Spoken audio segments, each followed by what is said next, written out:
Confidence. Why it all starts with self-awareness. When tackling most things in life, a good starting point is to know your current position. The same applies to building strong confidence. That's why I recommend beginning with self-awareness. They say that all change starts with self-awareness. You can't address a problem if you're unaware of its nature. Before we get started, I want you to get a blank piece of paper or open up a blank word processing document and on one line write thoughts and a couple of lines below that write careful response. Ready? Let's begin. Questions for yourself. It's time to ask yourself some questions to bring the truth to light. Write out or type your answers. There's something useful about having your answers written in front of you where you can analyze them. The first question to ask yourself is, how do I talk to myself?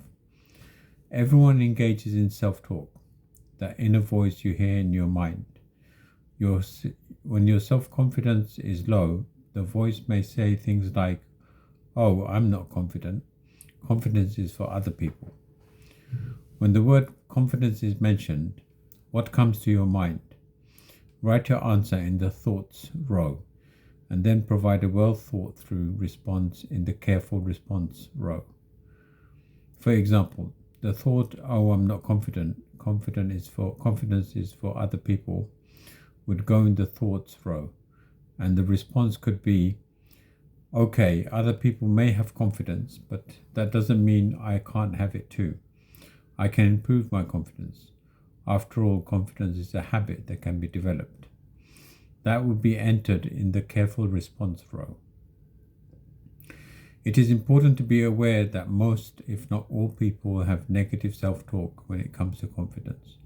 It's normal, but it can be damaged if you start believing in the negative thoughts. Remember that the negative self-talk, that inner voice, can be controlled and even changed into a positive one. The second question to ask is, what are my fears? For example, you may fear speaking in front of an audience. This may hold you back in your role as an executive, for example. Do you have any fears that hold you back? What are you afraid of? Like the first question, write your fears in the thoughts row and then provide a well thought through response in the careful response row. A response to your fear of speaking in front of an audience could be, "It's okay. I'm not going to die if I make a mistake in front of people. I will get better with practice." All these fears are in your mind. They are not reality.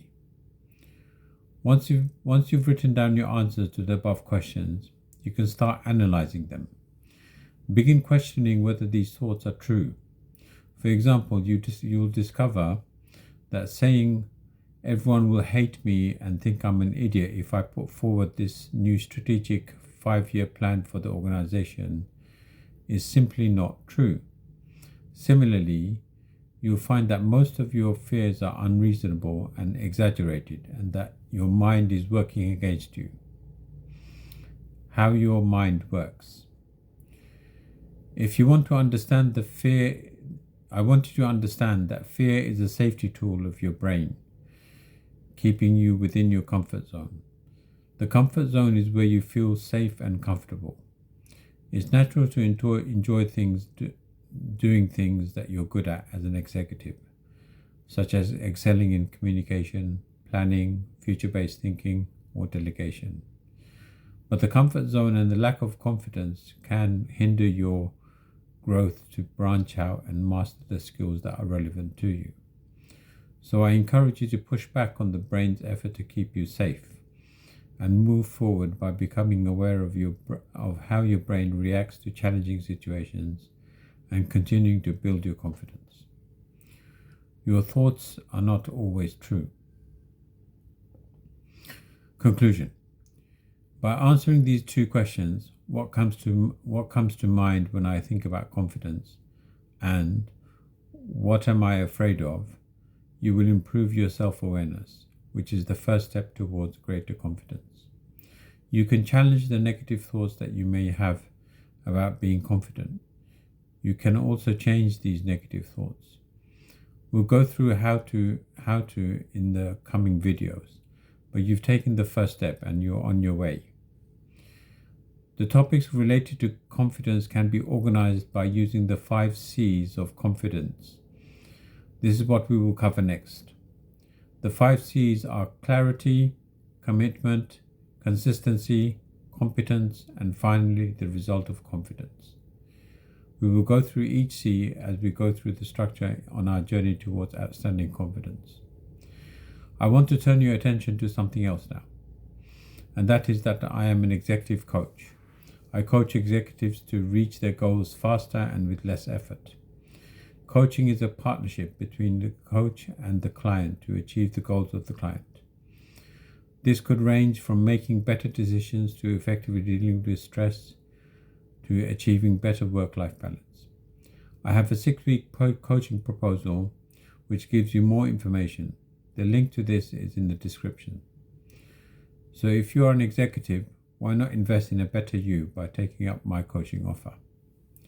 Also, I have a Facebook group called Executives Hub, which you are welcome to join and receive tips, and advice for executives. I'll leave the link to this in the description. For regular updates, more pearls of wisdom and personal development and coaching, visit my blog at Ghulam's Shack and leave a comment and your email on the contacts page. The link will be in the description. Or you can directly email me at ghulamakbar617@yahoo.com. I'll leave my email in the description as well. Hey, if you like this video, then please like, share, comment, and consider subscribing to my channel. I make videos on personal development and coaching topics. Thank you and have a great day.